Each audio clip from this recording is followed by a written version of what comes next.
What does it say? Are we broadcasting or not? Yes, it's streaming live.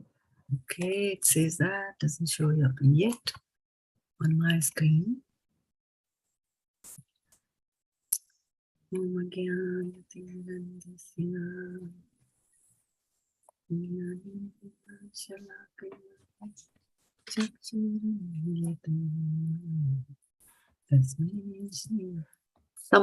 For some reason for me it doesn't show. Okay, now maybe it'll show. Oh, now it's gone. Okay, yes, it does. Is it? Yeah. Okay. All right, so let's get started here with the brief prayers to the Special Master.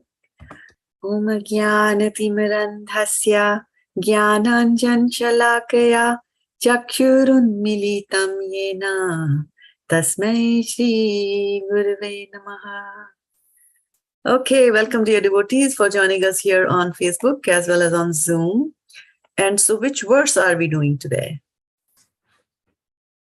5.3 we have to do. 5.3 for 500 points. Okay. So let's get going and let's look at 5.3 then. And what does 5.3 have here? Do I have something on 5.3? Let me see. Okay, cancel out from here. All right, okay. Let's try that one more time. 5.3. Okay, so we have just started getting into chapter number 5. And so let us just quickly look at the 2 verses that we did, right? So it started with Arjuna asking that, first of all, you ask me to renounce work. And then again, you recommend work with devotion. Now, will you kindly tell me definitely which of the 2 is more beneficial? The Supreme Personality of Godhead replied, the renunciation of work and work in devotion are both good for liberation. But of the 2, work in devotional service is better than renunciation of work. Period, right? He said that clearly. And now in text number 3 is today's verse, right? So after telling him that, working in devotional service is better, then he's saying, jñeyaḥ nitya-sannyāsī yo na dveṣṭi na kāṅkṣati nirdvandvo hi mahā-bāho sukhaṁ bandhāt pramucyate. So synonyms, jñeyaḥ should be known, saha, he, nitya, always, sannyāsī, renouncer, yaḥ, who, na, never, dveṣṭi, abhors, na, nor, kāṅkṣati, desires, nirdvandvo, free from all dualities, he, certainly, mahā-bāho, O mighty armed one, sukhaṁ, happily, bandhāt, from bondage, pramucyate is completely liberated. Okay, so yo na dveṣṭi na kāṅkṣati. One who neither hates nor desires the fruits of his activities is known to be always renounced. Such a person, free from all dualities, easily overcomes material bondage and is completely liberated, O mighty armed Arjuna. So what are the characteristics of someone who is renounced?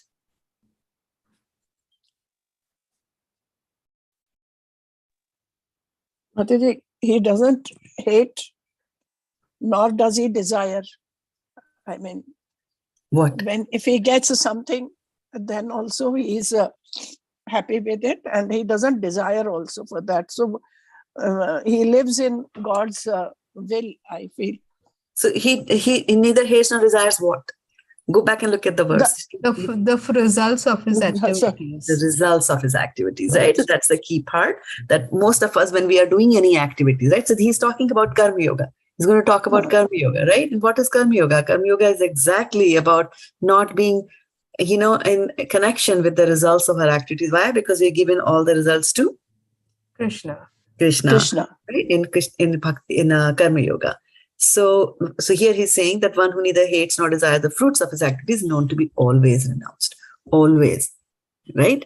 And, sannyasi is a renounced person. So such a person, free from all dualities, easily overcomes material bondage and is completely liberated. O mighty armed Arjuna. Right? So what a nice choice of words that Krishna has used here. he is calling him mighty arms, Arjuna. Mahā-bāho. Mahā-bāho, right? Why do you think he's calling him Mahā-bāho? Because he is. Yeah, but then he's Parantapa also, and he's Anagha also, and he's Kontiputra also, Konteya.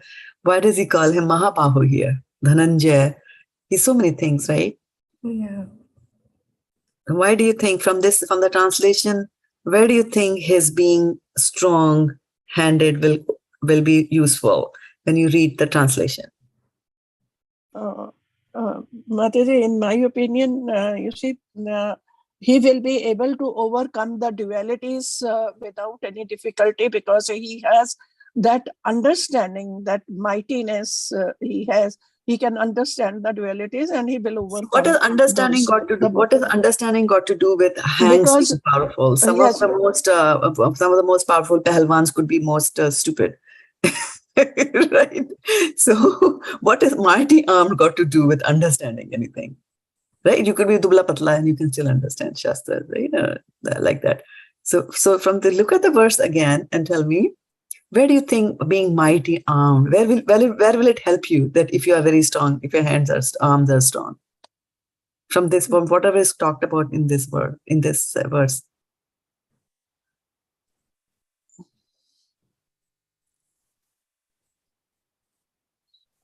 Read the verse again and again. Try to eliminate words which don't think apply to being mighty armed, and let's see.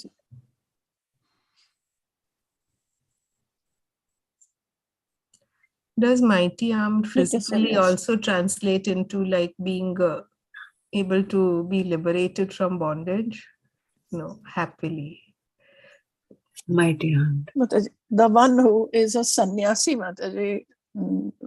What is sannyāsī? Mighty armed? Nitya. No, why is he calling him mighty armed? So what do you think from this verse, from whatever we are reading in this verse, that being mighty armed will be helpful? In doing what? So he's trying to, like sometimes he calls him Konteya. Yeah. And when he's doing something very cowardly, then he'll say, hey, Konteya. So like, you know what? Your mother is Kunti. So she behaved in certain ways. We expect that same behavior from you because you are Konteya. You are her son, right? Similarly here, because he's mighty armed, let's go and look at the verse again here. Okay. Somebody is moving things on the screen, and because of that I'm getting these lines on my screen. Just make sure. Yeah, so do you see those lines or don't? Yeah. That happens when we're annotating. Somebody's annotating. Yeah, Hare Krishna Mataji. Something wrong with yeah, because every time you do it, Sutapa, your name is coming on it. Oh yes. Hey, does your name come? I don't see her name though. Not now. When she moves it, it said Sutapa. Okay. Well, Sutapa, now everybody knows. You are rewriting with my screen today. So anyway, so let's see. One who neither hates. So do you have to be mighty armed to be not hating everybody? Is it required to be mighty armed? No. Okay. To desire, do you have to be mighty armed? No. Okay. Then to be renounced, do you have to be mighty armed? No. Okay. To be free from all dualities, heat and cold and all that, do you have to be mighty armed?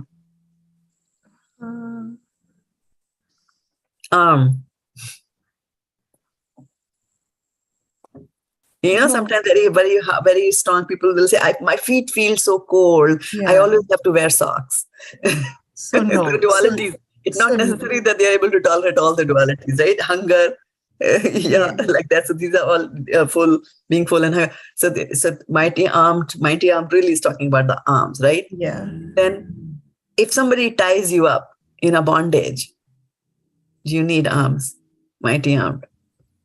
Like, in the film, they show that a mighty armed hero is there and the villain ties him up with a rope, and then he just flexes his muscles and all the ropes break. Yeah. Out. But right? that is physical bondage.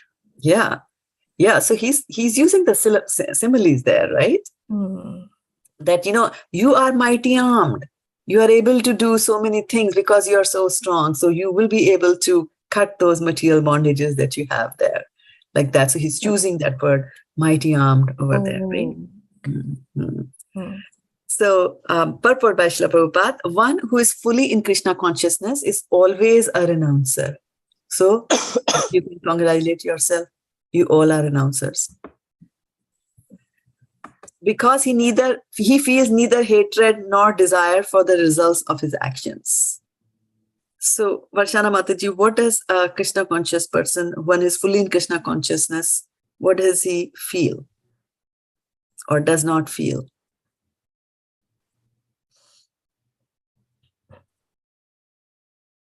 Mataji, if you are in Krishna consciousness, Mataji, if something comes, it's okay. If it doesn't come, even then you are fine.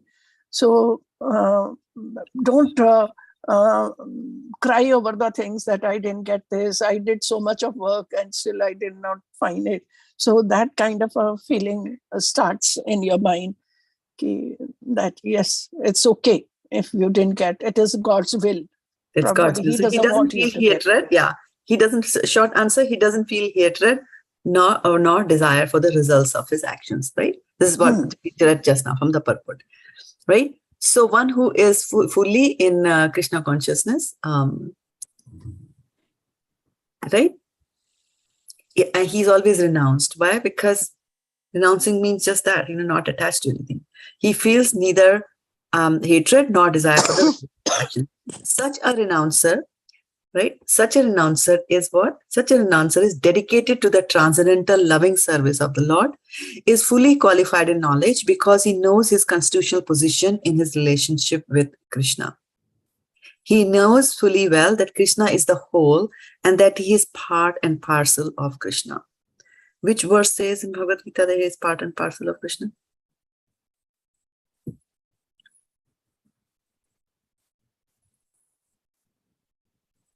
Mame Vansho Jiva Loke, Jiva Bhutta Sanatana, 15.7, right?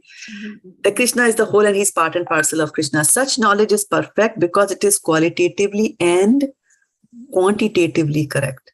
The concept of oneness with Krishna is incorrect because the part cannot be equal to the whole, right? So,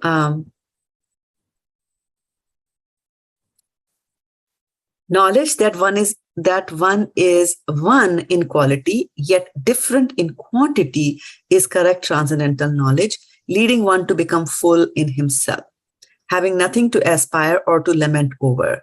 There is no duality in his mind because whatever he does for the Krishna.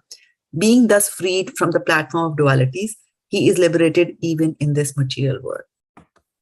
So there is a famous verse that says, Iha yasya harer darse karmana mansa gira nikla apya avastatum jivan mukta sa uchyate, right?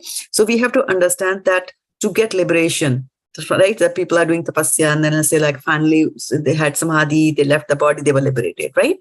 So now this verse is saying that, you don't necessarily have to die. And that's such a big relief, right? For those who are pursuing liberation, it's such a big relief that I don't have to necessarily die because we are so attached to this material world and everything that comes with the material world that we don't want to die even at the cost of liberation. So here the thing is that you will be liberated even while you are in this body.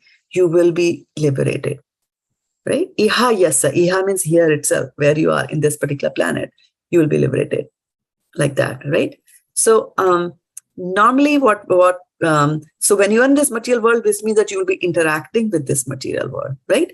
So when you're interacting with this material world, there'll be different kinds of activities that you do, different kinds of interactions that you're going to have with this material world, right? I mean, Arjuna is a devotee, and then we know that Arjuna,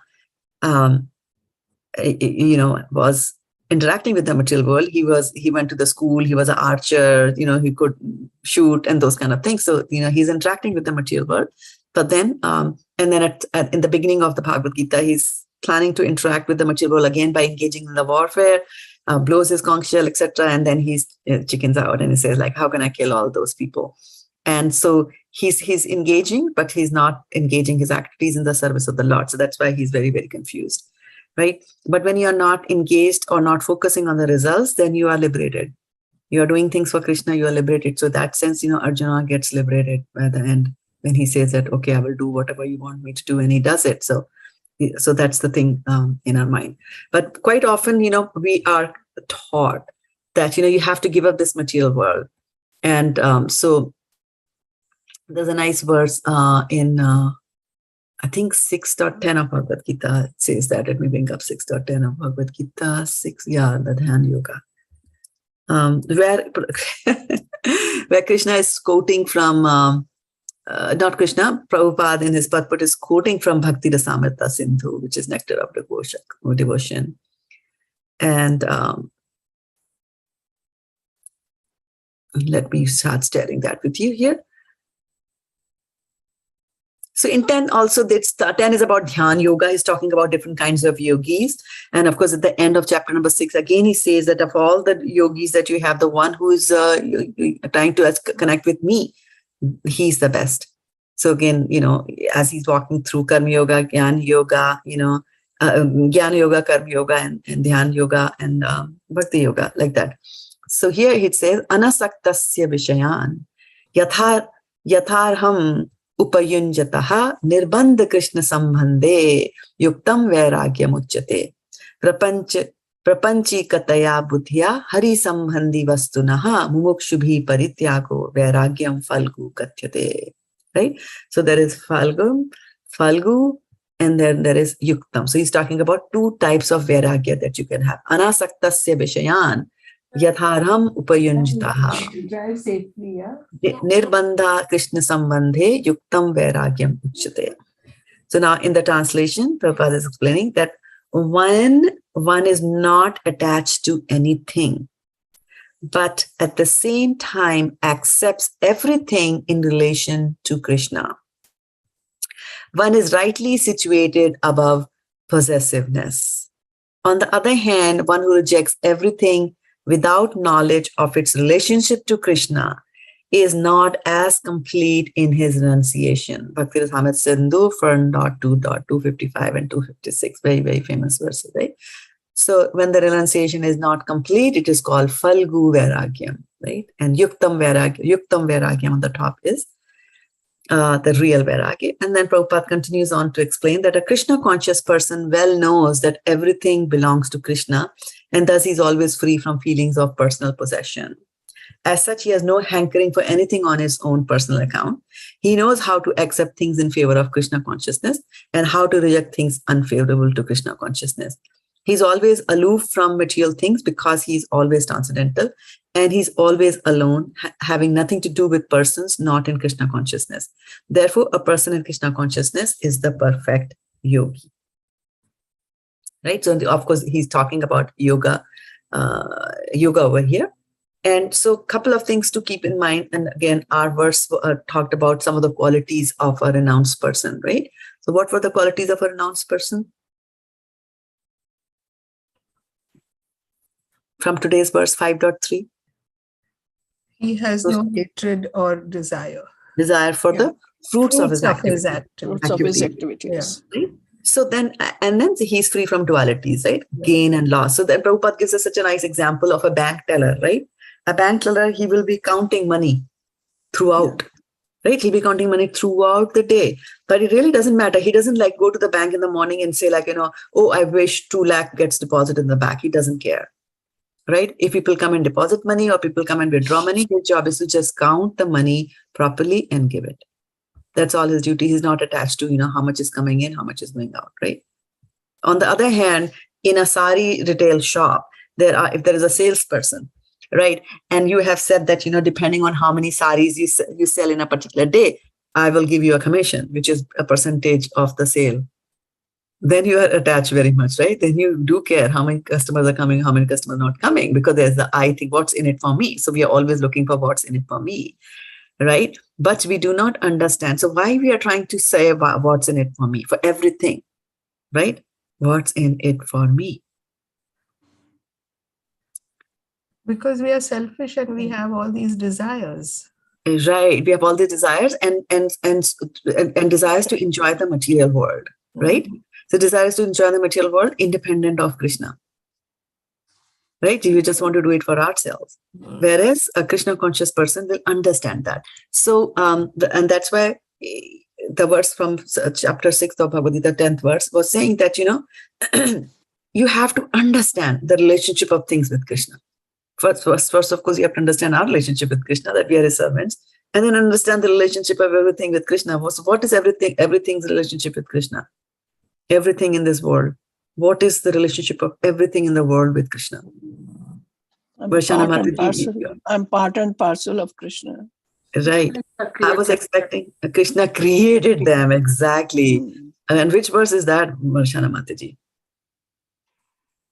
That Krishna creates everything. You remember it. You know it. Aham sarvasya prabhavo. 10.8. Right? So we do, so that everything emanates from me. Right? So in that context, we also have got to understand about the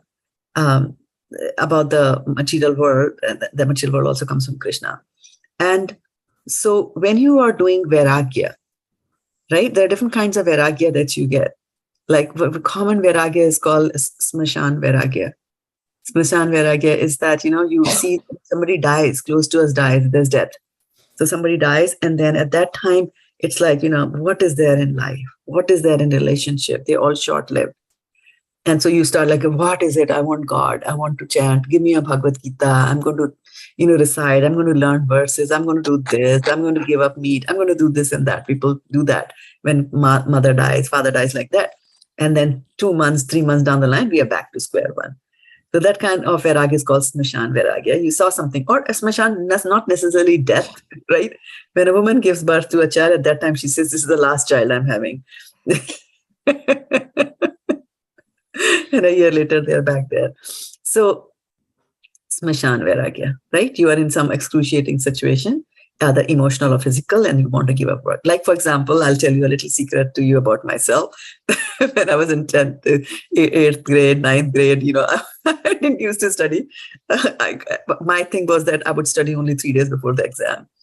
And then I still get good marks, but that is not the right way of studying. But after 10th, I became more serious. But then 8th, 9th, I was always, talking to colleagues and friends and not studying. And so when the time came, like, tomorrow is the exam, I have to learn all this. I was like, oh, I really want to take sannyas. What is there in life? This is no good at all, And then exams are over, you're back again to talking. So that's that kind of vairagya. Other kind of vairagya is also known as markat vairagya. What is markat in Sanskrit? Who is a markat? Fish market. That's matsya, close. Markat. Markatasya surapanam, tachyavinchu dhanjanam. Markat. Markat is a monkey in Sanskrit. Okay? Markat vairagya is like the vairagya of a monkey. So sometimes what people do is that they become sannyasis, and early in life without being really qualified to become a sannyasi. And so they will give up their family, and then they will go in the jungle. They might even give up their clothes, just move naked, and then eat fruits. They are in the jungle, they eat fruits. So Prabhupada says that a monkey also eats fruit. A monkey also lives in a jungle. And a monkey also goes about in the nude. So what's the difference between a person who went there and a person who's a monkey? Because when the female monkey comes, the monkey drops everything and runs after her. So similarly, when you're a sannyasi and you're not qualified, right, enough to do that, then the first temptation that will come, you will drop everything and you go. So that was not the proper vairagya that you had. That's not the proper sannyasa that you did. You still had the connections there with the things there, right? So Markata say. And then the best vairagya that you can have is called as the yukta vairagya, right? When you yuk means to connect. So you will connect with things, right? But the thing is that you will not connect the things with yourself. You will connect the things in the service of Krishna. So no matter whatever desires that you have, you want to write, right? You want to shop, you want to cook, you can do all that for Krishna, right? Instead of writing trashy novels, you can write, you can translate books, right? Like that. So that is Yukta Vairagya, where you are doing the same thing, but you are not attached to it. Because once you get attached, it is very difficult to detach. You have to be a mahā-bāho to be able to detach yourself. And so when you are looking at these people, you might just think that, what are they doing? They are indulging in this material energy. For example, a very rich disciple gave a golden watch to Srila Prabhupada. Golden watch. And they used to give very expensive gifts, a ring, gold ring with diamond or something like that in it. So they used to give such expensive gifts to Srila Prabhupada, and Srila Prabhupada used to wear. He would wear it for some time and then he would give it away. So one might just think that, why is such a sannyasi indulging in such a thing like wearing jewelry and things like that? But he is using that in Krishna consciousness. Now one would say that, how is that helping? How is wearing a jewelry or wearing a golden watch, an expensive watch, how is that helping in Krishna consciousness? I don't understand that. A person in Krishna consciousness should be frugal.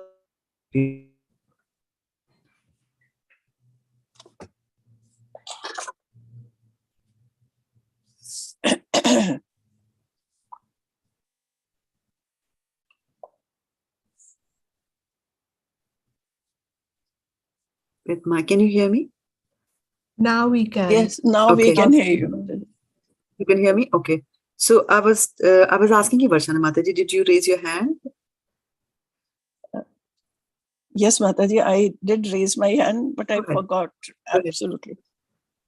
I forgot why did I raise my hand, because in between, you see, I thought my Wi-Fi is not working, so I went back.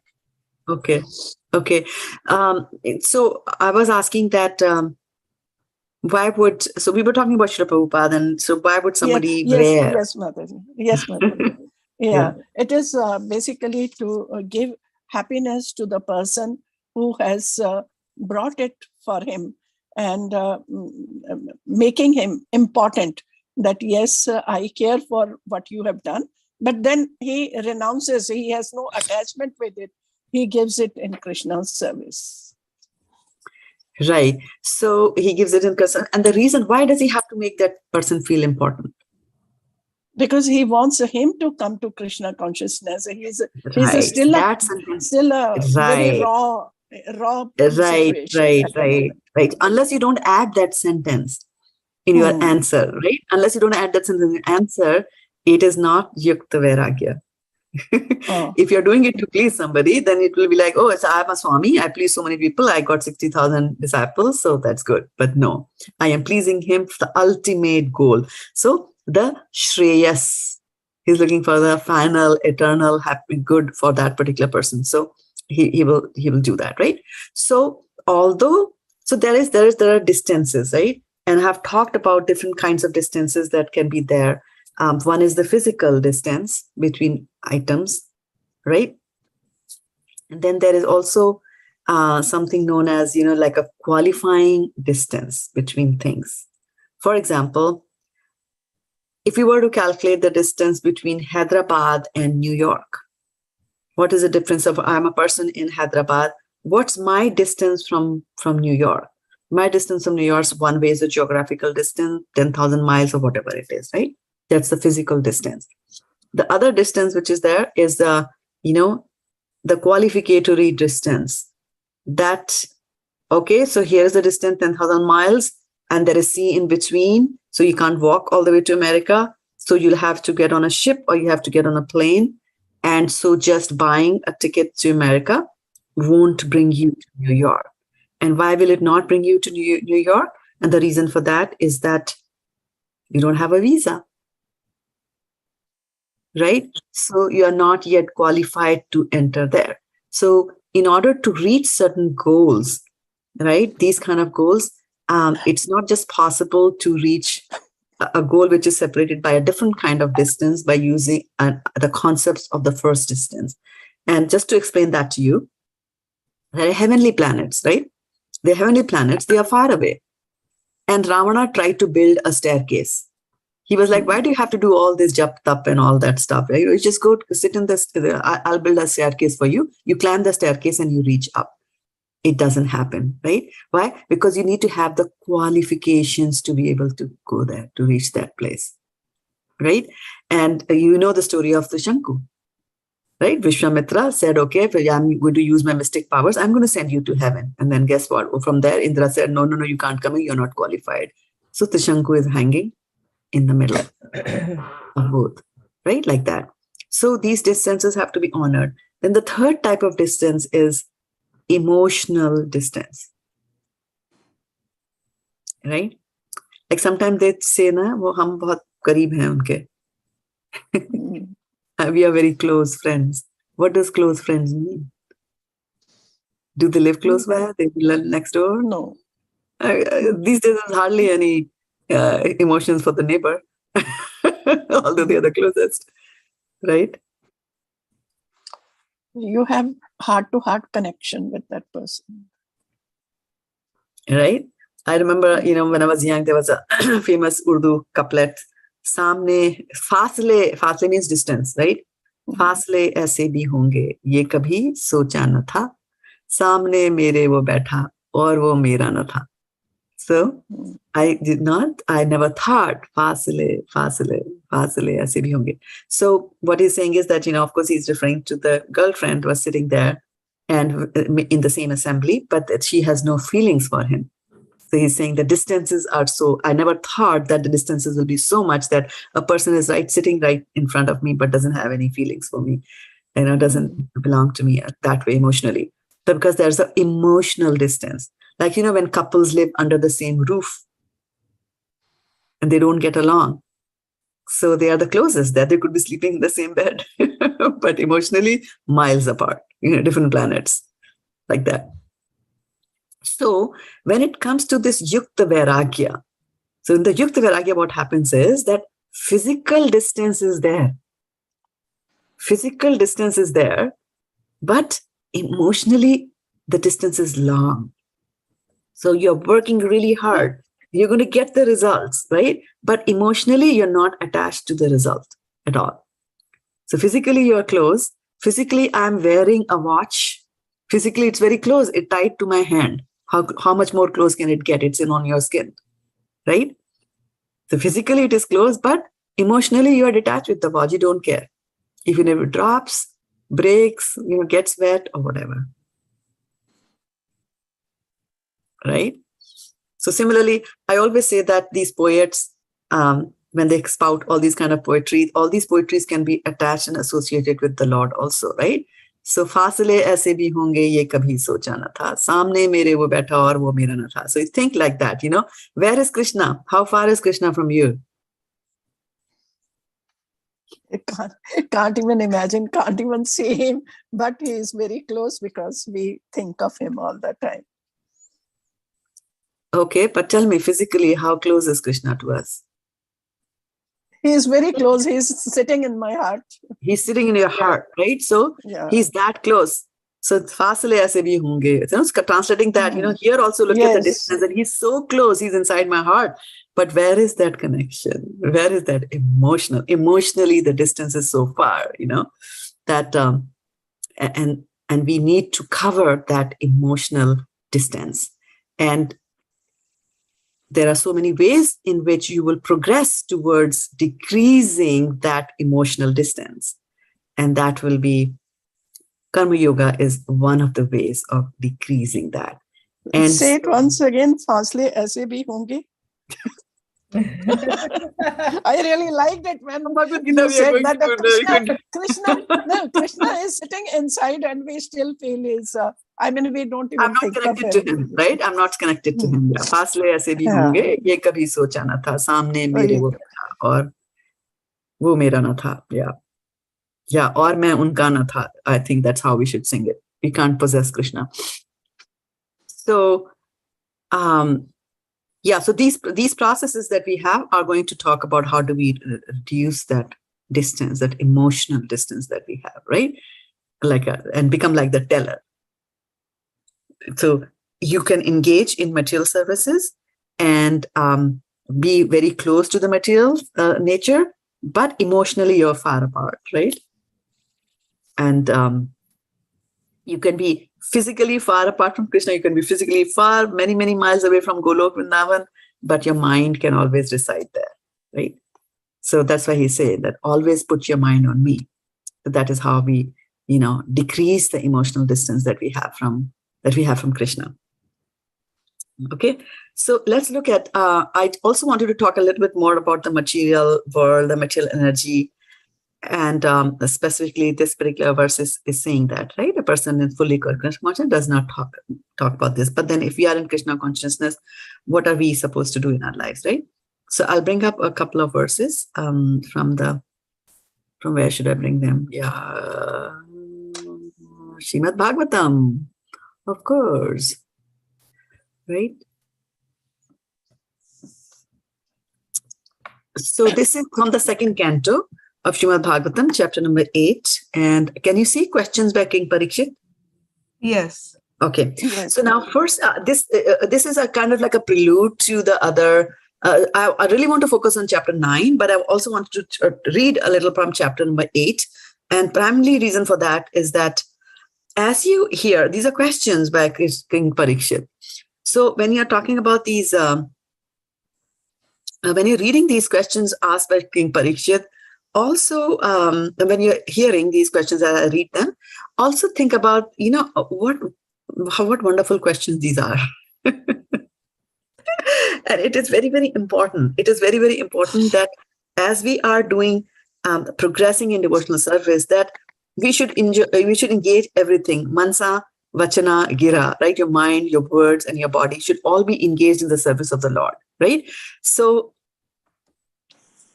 here, if tongue, right? Tongue is the most powerful. The tongue is the most powerful. So we engage the tongue. Now the tongue has to be engaged properly.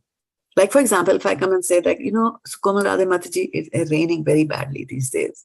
You're like, yeah, it rains, they're scared, I'm worried. I don't know how many accidents are there. Oh yeah, should I tell you what? My nephew, he was driving and his car was total, yeah, like, was he drinking? No, but, like that. So where is this conversation leading to? Nothing. So only topics which talk about Krishna are worth the topics there, right? And questions that pertain to Krishna are really worthy of being asked. If you don't have anything worthy to say, worthy to speak, what should you do? Not speak anything. Not speak anything. There you go, right? So let's go and look at the wonderful questions that King Parikshit is asking. King Parikshit inquired, and remember, King Parikshit is about to die, right? King Parikshit inquired from Sukhadev Goswami, how did Narad Muni, whose hearers are as fortunate as those instructed by Lord Brahma, explain the transcendental qualities of the Lord, who is without material qualities, and before whom did he speak? So he's talking about Narad Muni and before whom did he speak? So the king said that, I wish to know, also he's saying, I wish to know narrations concerning the Lord, who possesses wonderful potencies, are certainly auspicious for living beings in all planets. O greatly fortunate Sukhadev Goswami, please continue narrating Srimad Bhagavatam so that I can place my mind upon the Supreme Soul, Lord Krishna, and being completely freed from material qualities, thus relinquish this body. Right? So, this is very interesting thing. He's saying completely freed from material qualities, thus relinquish this body. Very, very interesting verse, because back in Bhagavad-gita, subsequent chapters, and I brought this verse here in the 8th chapter, 3rd verse, right? Actually, in the 8th chapter, first 2 verses, Arjuna is asking a lot of questions of Krishna. He says, Kim tadbham krit adhyatmam, kim karma purushottama, adi bhutam cha kim kotram, adi yagyam kim uchyate, Priyanakale sa katham gyeyosi niyat atmabhi. So he's asking, King Tad Brahm, what is Brahm? What is Adhyatma? What is Karma? And tell me how at the time of that a person, should behave. So then Krishna answers in the third verse here. And he's saying, Aksharam Brahma Paramam Sabhavo Adhyatmam Uchyate Bhuta Bhavo Dbhavakaro Visarga Karma Sangita.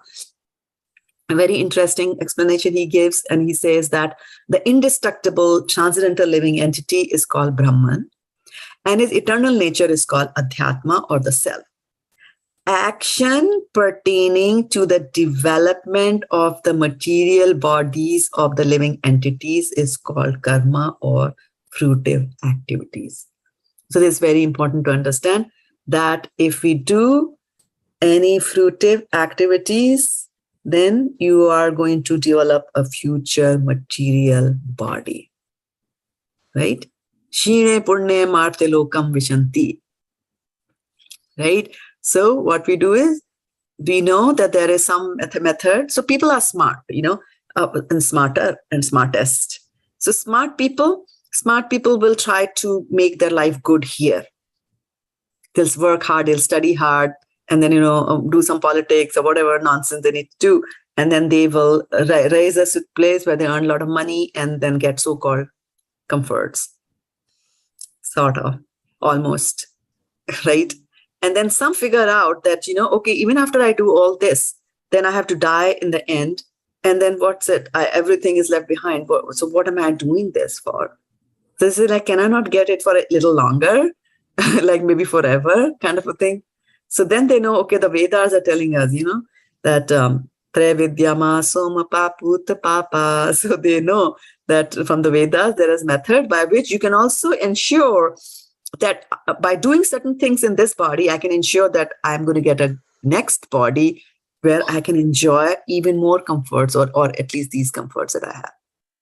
So they will do that. So using all these, they will be elevated after death. They're smarter. They're smarter than the smarties, right? They know not only death, but fine, you took this away, fine, but I have made a reserve over there. I deposited it in the bank of heaven where I've got my punyas there, right? And then you go to bank of heaven, and for everything that you have, they will ask you for money. You want this apsara? Okay, give me this money. You want good food? Okay, give them money. You want amrita? Eat it, like that, right? So then when your bank balance is exhausted, your hine punya martya lokam vishanti, you will be kicked out from there and you will fall down into this material world as a human being, and then you start the cycle again. Right? So what is happening? That in the beginning over here, there was a desire, right, to enjoy, and you started doing certain things, and that desire led you to a body in the planets, in the planet of the demigods, and then like you will become a demigod or a demigod, a sub-demigod, like that, and then you again come down and get another body over here. And in all this process, if you do something namby-pamby, then you get an animal body like that. So that is what God is explaining here. And he's saying that which leads to that pertains to the development of a body is called karma. Right? So think about karma in that way also. Right? We always think of karma as in a reaction that is coming, but how does the reaction come? For you to gain that reaction, you have to, right? And then you have to get a body to enjoy or suffer. And then the last one is the smartest. The smartest see that, okay, the smarter ones, the smart ones, they died. They had to leave everything. The smarter ones went and enjoyed it for a little longer, and then they were kicked out of heaven. So then why am I in this cycle of birth and death and going up the planets and going down to the planets? I want to get out of this. I'm the smartest. So I want to go to a place where I get eternal things, right? So Parikshit Maharaj is asking all these questions, He's asking all these questions for us, for our benefit. He's already a devotee. He doesn't need any of that, right? So Arjuna in Bhagavad-gita is asking this. Parikshit Maharaj, they're all asking questions, and which is wonderful, right? So chapter 8. So wonderful. What do you want to know? I want narrations concerning the Lord who possesses wonderful potencies. Who possesses wonderful potencies are certainly auspicious for living beings in all planets. Then, O greatly fortunate Sukhadev Goswami, please continue narrating Srimad Bhagavatam so that I can place my mind on the Supreme Soul, Lord Krishna, and being completely freed from material qualities, thus relinquish this body, right? So that he doesn't come back again. Break that cycle. Persons who hear Srimad Bhagavatam regularly and are always taking the matter very seriously will have the personality of Godhead, Sri Krishna, manifested in their hearts within a short time. What do you say to that? What do you say to regularly listening to Bhagavatam every Friday in some way, shape, or form? Yeah. Isn't that a big thing? Yeah. Isn't that a good promise? Mm-hmm. Right? So within a short time, the sound incarnation of Lord Krishna, the Supreme Soul, that is Srimad Bhagavatam, enters into the heart of a self-realized devotee, sits on the lotus flower of his loving relationship, and thus cleanses the dust of material associations such as lust, anger, and hankering. Thus it acts like autumnal rains upon pools of muddy water. And then 6 is wonderful. A pure devotee of the Lord whose heart has once been cleansed by the process of devotional service never relinquishes the lotus feet of Lord Krishna, for they fully satisfy him as a traveler is satisfied at home after a troubled journey. O learned Brahmana. So who is the learned Brahmana he's addressing? Shukdev Goswami. Shukdev Goswami, correct. O learned Brahmana, the transcendental spirit soul is different from the material body. Does he acquire the body accidentally or by some cause? Will you kindly explain this, for it is known to you? If the Supreme Personality of Godhead, from whose abdomen the lotus stem sprouted, is possessed of a gigantic body according to his own caliber and measurement, then what is the specific difference between the body of the Lord and those of the common living entities? Brahma, who was not born of a material source, but of the lotus flower coming out of the navel abdomen of the Lord, is the creator of all who are materially born. Of course, by the grace of the Lord, Brahma was able to see the form of the Lord. Please also explain the personality of God. Now, we might sometimes take these things very casually, like, oh yeah, Brahma saw the personality of God. But this is huge. This is huge. For example, if I ask you that, have you seen President Obama? Have you met Modi personally, Varshana Mataji? No. Right. So, what to talk of God? What to talk of meeting God? Yeah. Brahma has met God. Just try to imagine that encounter. Right? I mean, we meet some famous personality, some Hollywood, Bollywood personality whom we have been watching on television, and then suddenly we see him in an airport or her in the airport, like, hey, you know what? I saw Govinda. My daughter used to say that. When I was working in India, I used to fly a lot, and she and her husband used to come and pick me at the airport. And so, when my plane landed and I was coming out of the airport, she would say, Mommy, Govinda came on a flight before yours. Because Govinda was so favorite of the kids, right? Bollywood actor. Yeah. So there's happiness we are going to feel when Krishna, about whom we are seeing and watching and hearing so many things, when we meet him face to face. What do you say, Sukomal Radhe Mataji? Is that something? Of course it is. That you like, yeah. So he's saying, so what about Brahma, whom Supreme Personality of Godhead met, right? Please also explain the personality of Godhead who lies in every heart, right? That was the answer to my question that I asked, like, how far is Krishna from you?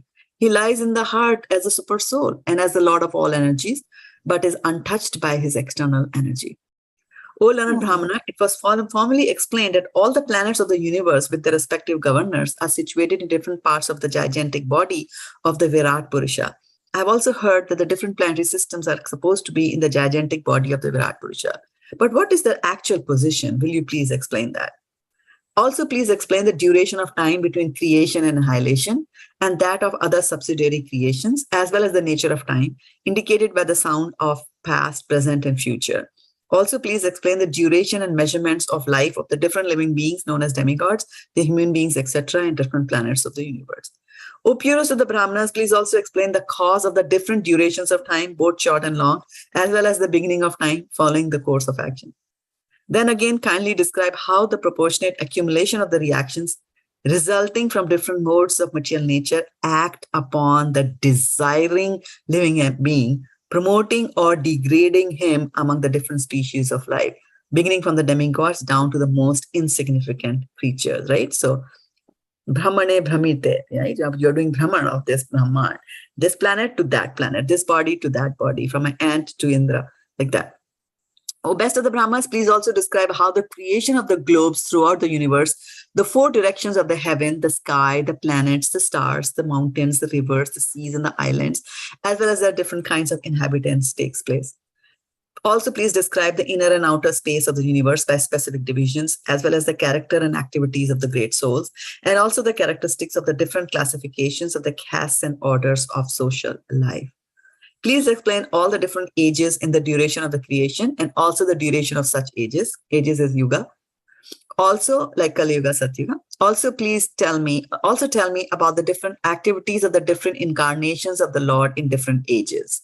Please also explain what may generally be the common religious affiliations of human society, as well as their specific occupational duties in religion, the classification of the social orders, as well as the administrative royal orders, and the religious principles for one who may be in distress. Kindly explain all about the elementary principles of creation, the number of such elementary principles, their causes and their development, and also the process of devotional service and the method of mystic powers. What are the opulences of the great mystics and what is the ultimate realization? How does the perfect mystic become detached from the subtle astral body? What is the basic knowledge of Vedic literatures, including the branches of history and the supplemental Puranas? Please explain unto me how the living beings are generated, how they are maintained, and how they are annihilated. Tell me also of the advantages and disadvantages of discharging devotional service unto the Lord. What are the Vedic rituals and injunctions of the supplementary Vedic rites? And what are the procedures of religion, economic development, and sense gratification? Please also explain how, merged in the body of the Lord, living beings are created and how the infidels appear in the world. Also, please explain how the unconditioned living entities exist. We are conditioned living entities, but how do unconditioned living entities exist? The independent personality of Godhead enjoys his pastimes by his internal potency, and at the time of annihilation gives them up to the external potency, and he remains a witness to it all.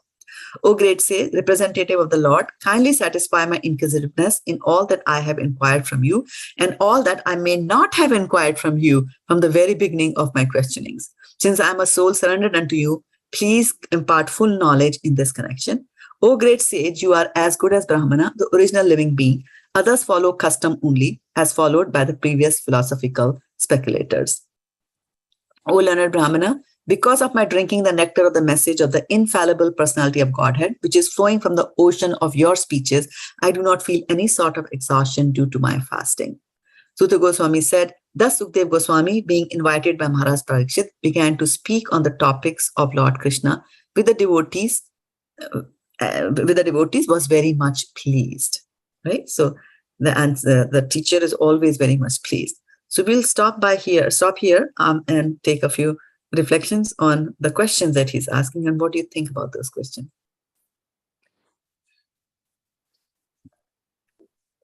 Hare Krishna. Mother, do unconditioned beings are there in this Kali Yuga? Okay, now that is a question. I will park it. You have to first answer my question. And that was, what do you think about these questions that Parikshit Maharaj is asking? The questions itself, the answers to all these itself can cover like so many chapters. It is so many chapters. Yes, he will take the whole Bhagavatam to answer these questions that he's asked. Such deep questions he has asked. And then you also see that he was asking, tell me about time, tell me about the different yugas. And then one might just think that, oh, why do I need to know whether there's a Kali Yuga, Satyuga? This is all, geographical or whatever, historical, astronomical, whatever questions he's asking. What does that have to do with devotional service, right? And then the very next question he's saying, what are the pastimes of Krishna and all these, millennia, all these yugas? So see how he connects everything back to Krishna. And all the incarnations also, that itself takes. Right. So he's asking that, right? And I have to confess that I never asked these questions. I was here somehow on this planet Earth and I'm getting my food and I'm happy, right? What are the other planets? What is happening? What are the beings there? So he's also marveling at the creation, Lord's creative energies. And he's, again, connecting it with Krishna. So let's go and now look at the answers that he's giving. We won't go through all the answers, but we will pick up a few there.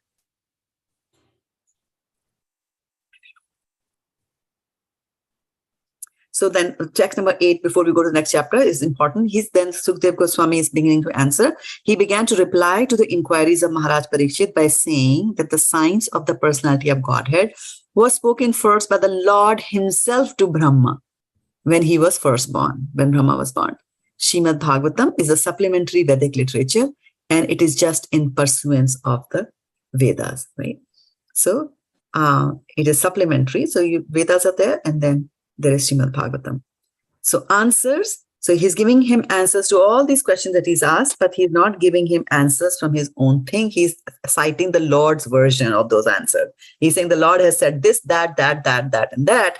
And by the time, or Lord or his devotees, and by the time he finishes it, you have reached the 12th canto of Srimad Bhagavatam, like that. So Sri Sukadeva Goswami said, O king, unless, this is very important, unless one is influenced by the energy of the Supreme Personality of Godhead, there is no meaning to the relationship of the pure soul in pure consciousness with the material body. That relationship is just like a dreamer seeing his own body working. The illusion living entity appears in so many forms offered by the external energy of the Lord. While enjoying in the modes of material nature, the encaged living being misconceives thinking in terms of I and mine, right? I'm working as a teller in a bank. This money is not mine, right? As soon as the living entity becomes situated in his constitutional glory and begins to enjoy the transcendence beyond time and material energy, he at once gives up the true misconceptions of life, I and mine, and thus becomes fully manifested as the pure self.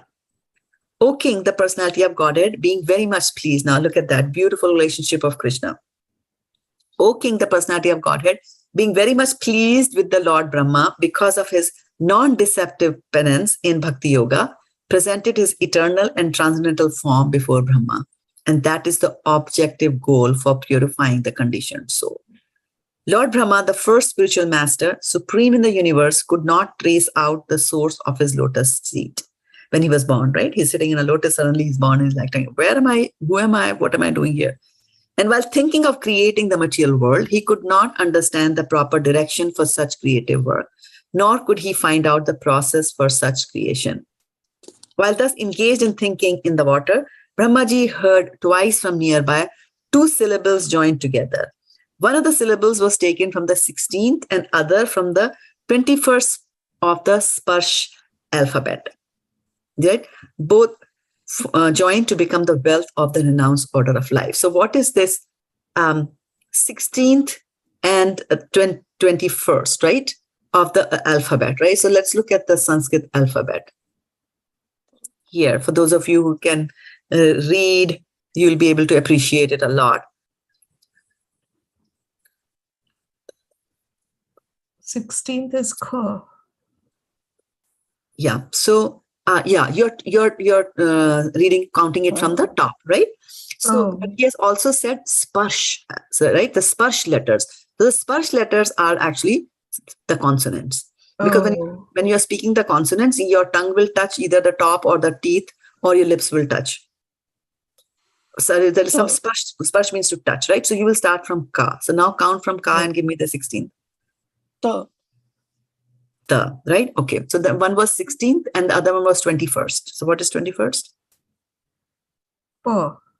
Pa. So what is Tapa? Tapa. Tapa, right? So that's what he's saying. So God is having some fun. He's not telling him things directly. So he says, Tapa. You have to do Tapa, right? For whatever you're endeavoring, you have to make efforts to do that, right? So Brahma heard twice from nearby 2 syllables joined together. One of the, now we know, Tapa. When he heard the syllable, he tried to find the speaker, searching on all sides. But when he was unable to find anyone besides himself, he thought it wise to sit down on his lotus seat firmly and give his attention to the execution of penance as he was instructed. Lord Brahma underwent penance for 1,000 years by the calculation of the demigods. He heard this transcendental vibration from the sky and he accepted it as divine. Thus he controlled his mind and senses, and the penances he executed were a great lesson for the living entities.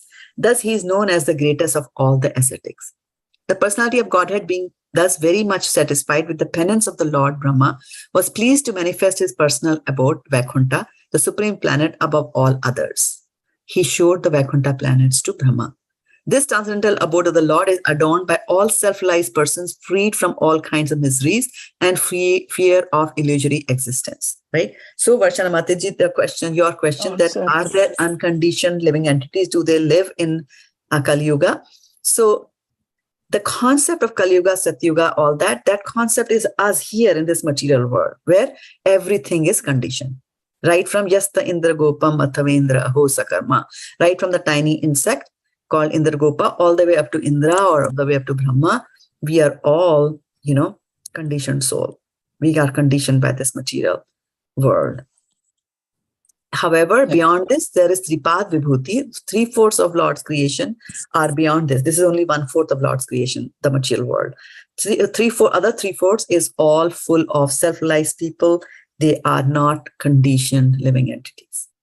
Okay, so, and there the concept of time, this Kali Yuga, Satyuga, Trapar, that doesn't apply to them in the way as it applies to us here, right? So that is where they are. So, for example, right now we are here in Kali Yuga, and there are unconditioned entities living in the Golok planets or the Vaikuntha planets like that, right? So in that personal abode of the Lord, the material modes of ignorance and passion do not prevail, nor is there any of the influence and goodness. There is no predominance of the influence of time. So what to speak of the illusory external energy? It cannot enter that region. Without discrimination, both the demigods and the demons worship the Lord as devotees. The inhabitants of the Vaikuntha planets are described as having a glowing sky bluish complexion. Now try to imagine the people who live in that planet. Their eyes resemble lotus flowers, their dress is of yellowish color, and their bodily features very attractive. They are just the age of growing youths. They all have 4 hands. They are all nicely decorated with pearl necklaces with ornamental medallions, and they all appear to be effulgent. Some of them are effulgent like coral and diamonds in complexion, and have garlands on their heads, blooming like lotus flowers, and some wear earrings. The Vaikuntha planets are also surrounded by various airplanes, all glowing and brilliantly situated. These airplanes belong to the great Mahatmas or devotees of the Lord. The ladies are as beautiful as lightning because of the celestial complexions, and all these combined together appear just like a sky decorated with both clouds and the lightning. The goddess of fortune in her transcendental form is engaged in the loving service of the Lord's lotus feet, and being moved by the black beeves, followers of the spring, she is not only engaged in variegated pleasure, the service to the Lord along with her constant companions, but it also engaged in singing the glories of the Lord's activities. And that's what I was saying. This is the best use of talking or using your tongue is to sing the glories of the Lord. Lord Brahma saw in the Vaikuntha planets the personality of Godhead, who is the Lord of the entire devotee community, the Lord of the goddess of fortune, the Lord of all sacrifices, and the Lord of the universe, who is served by the foremost servitors like Nanda, Sananda, Prabala, Arjuna, his immediate associates. The personality of Godhead, seen leaning favorably towards his loving servitors, his very sight intoxicating and attractive, appeared to be very much satisfied. He had a smiling face decorated with an enchanting reddish hue. He was dressed in yellow robes and wore earrings and a helmet on his head. He had 4 hands, and his chest was marked with the lines of the goddess of fortune. The Lord was seated on his throne and was surrounded by different energies like the 4, the 16, the 5, and the 6 natural opulences, along with other insignificant energies of the temporary character. But he was this factual supreme Lord enjoying his own abode. The Lord Brahma, thus seeing the personality of Godhead in his fullness, was overwhelmed with joy within his heart, and thus in full transcendental love and ecstasy, his eyes filled with tears of love. He thus bowed down before the Lord. That is the way of the highest perfection for the living being, Paramhamsa. And seeing Brahma present before him, the Lord accepted him as worthy to create living beings, to be controlled as he desired, and thus being much satisfied with him, the Lord shook hands with Brahma and slightly smiling addressed him thus. So what do you think if Krishna comes and wants to shake your hands? Isn't it amazing? Isn't this description amazing? Right? Imagine the Vaikuntha planet. I just want you to come on that journey to Vaikuntha. The beautiful personality of Godhead addressed Lord Brahma. O Brahma, impregnated with the Vedas, I am very much pleased with your long accumulated penance with the desire for creation. Hardly am I pleased with the pseudo-mystics. I wish you good luck. O Brahma, you may ask from me, the giver of all benedictions, all that you may desire. You may know that the ultimate benediction as a result of all penance is to see me by realization. So any tapa that you do should have that as the aim. The highest personal ingenuity is the personal perception of my abodes, and this has been possible because of your submissive attitude in the performance of severe penance according to my order. O sinless Brahma, you may know from me that it was I who first ordered you to undergo penance when you were perplexed in your duty. So the tapa words actually came from Lord. Such penance is my heart and soul, and therefore penance and I are not different. I create this cosmos by such penance. I maintained it by the same energy, and I withdraw it all by the same energy. Therefore, the potency or energy is penance only. Lord Brahma said, O personality of Godhead, you are situated in every living entity's heart as a supreme director, and therefore you are aware of all endeavors by your superior intelligence without any hindrance whatsoever. In spite of that, my Lord, I am praying to you to kindly fulfill my desire. May I please be informed how, in spite of your transcendental form, you assume the mundane form, although you have no such form at all. And please inform me how now you see how Brahma is now asking questions. Now, please inform me how you by your own self manifest different energies for annihilation, generation, acceptance, and maintenance by combination and permutation. O Master of all energies, please tell me philosophically all about them. You play like a spider that covers itself by its own web, and your determination is infallible. Please tell me so that I may be taught in the matter by the instruction of the personality of Godhead, and may thus act instrumentally to generate living being entities without being conditioned by such activities. O my Lord, the unborn, you have shaken hands with me just as a friend does with a friend, as if equal in position. I shall be engaged in the creation of different types of living entities, and I shall be occupied in your service. I shall have no perturbation, but I pray that all this may not give rise to pride, as if I were the supreme. So what a wonderful way of asking the Lord for something. Right? Asking it, but simultaneously he knows that all this power is going to get to his head. So he's saying, please also keep me away from any pride that I can have there. The personality of Godhead said, knowledge about me as described in the scriptures is very confidential, and it has to be realized in conjunction with devotional service. So chapter 4 of Bhagavad-gita was talking about transcendental knowledge, right? And then in chapter 5, we are talking of karma yoga. And he's saying that, whatever knowledge, and real knowledge is the knowledge that you get from the scriptures, that knowledge is very confidential. It is there in the Vedas. Vedas are printed. Yeah, they were available for a couple of thousand of rupees or dollars. You can buy that. But then it has to be realized in conjunction with devotional service. The necessary paraphernalia for that process is being explained by me. You may take it up carefully. All of me, namely my actual eternal form and my transcendental existence, color, qualities, and activities, let all be awakened within you by factual realization out of my causeless mercy. So unless we don't have Krishna's causeless mercy, none of these things are going to be awakened in our hearts. Brahma, it is I, the personality of Godhead, who was existing before the creation. So now here, from verse number 33, the Chaturshloki Bhagavatam is starting. Brahma, it is I, the personality of Godhead, who was existing before the creation, when there was nothing but myself, nor was there the material nature, the cause of this creation. That which you see now is also I, the personality of Godhead. And after annihilation, what remains will also be I, the personality of Godhead, right? So here he's saying that nothing, when I was there, I was existing before the creation. So if Krishna was existing before the creation, who is responsible for the creation? Krishna. Krishna. Right? And what verse of Bhagavad-gita says that? Aham sarvasya prabhavo. Yes, aham sarvasya prabhavo, matta sarvam pravartate. So you see, Bhagavad-gita 10.8 is mapped to 2.9.33 in Bhagavatam, conceptually, right? Now, 34, very, very important. What exactly is Maya is explained in this verse. O Brahma, whatever appears to be of any value,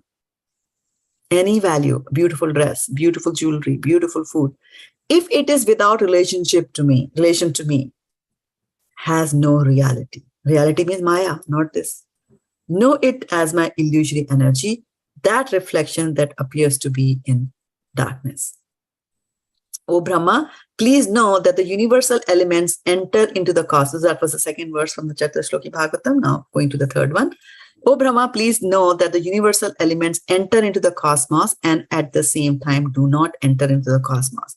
Similarly, I myself also exist within everything created, and at the same time, I am outside of everything. A person who is searching after the supreme absolute truth. Okay, a person who is searching after the supreme absolute truth. I want to see all of you. Raise your hand if you are searching after the supreme absolute truth. You can raise your hand electronically also. Only one person is searching after the supreme absolute truth. Meera is also searching. Varshana Mataji, are you also searching? Sattapa is searching, right? So this is a very important thing. So if you are searching about the supreme personality of Godhead, then let's see. A person who is searching after the supreme personality of absolute truth, the personality of Godhead, must certainly search for it up to this in all circumstances, in all space and time, both directly and indirectly. Both directly and indirectly. Right? So it's very important for us that, if we are searching up the Lord, under all time, all place, and all circumstances. It is very, very important about the circumstance. And why is it important about the circumstance? It's because sometimes people think our relationship with Krishna, we come into Krishna consciousness because we met somebody in the roadside. They gave us a hardcover Bhagavad-gita, and we are so happy, right? Oh, this must be $20 gift, and they gave it to me for free. I saved $20. I'm going to buy a pizza now. So they're happy. And then they start hearing about Krishna, and then somebody brings prasadam, somebody gives you this, life is very good, or this Krishna consciousness is very good. So we then start pursuing that philosophy, the theology, and we might think that this is all what devotional service is, but this is not what devotional service is all about. We also have to remember he's saying in all circumstances, which means that the circumstance for a devotee can change. And a person who demonstrated thinking about Krishna in all circumstances, from the Bhagavatam, one who thought of Krishna under all circumstances. Give me an example from the Bhagavatam. Srila Prabhupada? From Bhagavatam. Parikshit Maharaj. Parikshit Maharaj. So what were all the circumstances? Give me some circumstances in the life of Parikshit Maharaj. Oh. Give me an example of someone who went to towards the end, right? When he was Parikshit he was the end. being cursed. When he was being cursed, That at that was time one. also he was very balanced at that time, that it's okay, probably the will of the God is like this, and he accepted the curse very nicely. But that's not all. Magnanimously. Well, actually, he was perturbed a little bit. A little bit. He did something that was not becoming of an emperor. What did he do? When he went into Shaunak Rishi, not Shaunak, I'm forgetting the name, but Shamik. Shamik Rishi. Yeah, thank you. Shamik Rishi's ashram. He went there. He was expecting to be served, right? And he was not served. Yeah. So what did he do? Mhm. He put the snake around him. He put the snake around his neck, dead right? snake around. So his he neck. was affected by that, right? He was affected a little bit, right? But then on his way back, he starts to think that, I shouldn't have done that. So remorse is stuck, right? He was stuck by remorse. So that was one. Well, he was also in a bad situation while he was in the womb of his mother, right? Because Ashwatthama had leashed the nuclear weapon. That was then, of course, at the time, he's get cursed to die, he accepts the curse. But give me some other more radical example. What about somebody small? Prahlad. Prahlad Maharaj. Of course, Prahlad is the ready answer, right? Everywhere. Dhruv Throw you in the snake pit, right? Throw you from the top of a mountain. All circumstances, he's still thinking about what. So look at the reversals that he had in his life, right? Prahlad Maharaj. But he continues his devotional service. That's why Krishna is saying here that all circumstances you have to do it. So don't think that once we get into Krishna consciousness and we come into contact with all these nice concepts, we were nice and this and that, then life is going to be like that. life is not like that. And sometimes these bad things that happen to good people, they're actually Krishna's plans. And Krishna's plans are always for our good, although at that time we might not think them to be good. In as much as when our parents told us not to watch movie or not to talk too much and not to go out and sit home and study, we never thought that they were really thinking about our good at that time. Right? No, Mataji, my observation has, I mean, this may be right or wrong, but what I feel intuitively and partly observed is that, those who either who are devoted or who are meant to have moksha, they are the ones who face the most trials and tribulations because all their karma is getting burnt up all at once. There you go. Right, so I will stop here. We are 16 minutes over the hour. And any reflections, any questions, anything? We can take it for a few minutes. Happy Ekadashi. I'm just so happy that we get a chance to discuss Bhagavatam. It's Ekadashi here in USA, Varshana Mataji. Yes. Got a chance to discuss, yeah. I was wondering, for example, Prahlad Maharaj, he remembered Krishna in all the circumstances, and all the circumstances were so excruciating. Yeah. Here with us, even we know it, we read it with me. It's not coming to that extent. I don't remember him all the day in everything. I don't even have that capacity to do that. If we think that we don't have the capacity, the soul is very powerful. Soul has infinite capacity. Now, very interesting thing. How much capacity does our stomach have? How many chapatis can you eat? How many is the maximum that you have eaten? Very personal question I'm asking on Facebook. Not good. Okay, how many chapatis do you think an average man can eat? An average man could eat a lot, I think. But I think I can only eat... What is a lot? Give me some number. Maybe average. 10, Mataji, like 10, 7, right? 8, Yeah. 10. 7, Oh 8, my 10. God. Like that, right? So they can eat 10. Yeah, young boy can eat 10 chapatis, yeah. Oh my goodness. Yeah, they can eat. So they will, yeah. So there's a capacity there, right? So how much, right? Then also, if you watch TV, right? How much TV can you watch? Then your eyes will start hurting after some time, right? So there's a capacity to the eyes also, how much they can do. Smell, nose is the worst, It has no capacity to smell, in the sense that you put on some perfume and then you smell it, it's very nice. And after half an hour, you can't smell the perfume which is on your own body. Somebody else comes from there and they will say, so the olfactory nerves are there, they get exhausted, they get fatigued. So there's fatigue that sets in there, right? The only organ that we have in our body which doesn't throw up, right, or die is our ear. You can keep on listening, Meera Mataji. Keep on listening to Krishna Katha. There is no limit. Your ears are not going to throw up. Yeah, the stomach can throw up. Like, if somebody says, I only eat 3 chapatis and you give them 10, they'll throw up that balance, right? Like that. So ear is there. And again, also remember that we are doing sadhana bhakti. And the interesting thing is that and it's a very nice thing to note is that when we are doing devotional service and we are saying that, where is the rasa? I'm not getting this. I'm not able to face the dualities and all that.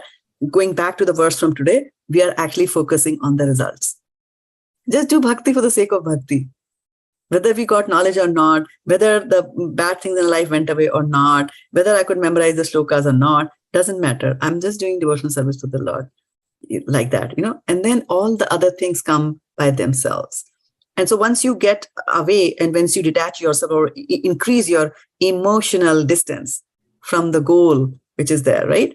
The goal of bhakti is for you to develop love for Krishna, right? And so when you love somebody, you're not thinking about, how by loving that person can I get benefits for myself, right? When you love somebody, it's like, what can I do for that, right? You love a child. What can I do for my daughter? What can I do for my husband? What can I do for my mother? So Krishna, prema pumarto mahan, that is our goal, to achieve love of God. In the middle, a lot of things are going to happen. We're going to go through ups and downs in life. And all that we ask Krishna again and again is to give us the strength and the association that helps us to overcome these problems in life like that. So Meera Mataji, you're doing good. Keep doing what you're doing. Thanks. And that was the great advice you gave. Do bhakti for the sake of bhakti. Bhakti for bhakti. Really, Yes. Yeah. You'll be happier. Thanks. Yeah. All right. Should we call it a day? Mataji, are we still on the Facebook? Why would we not be? I just wanted to tell something. Okay, so then Vanchakalpatarubhyascha kripa sindhubhyevacha patitanam pavanebhyo Vaishnavebhyo Vaishnavebhyo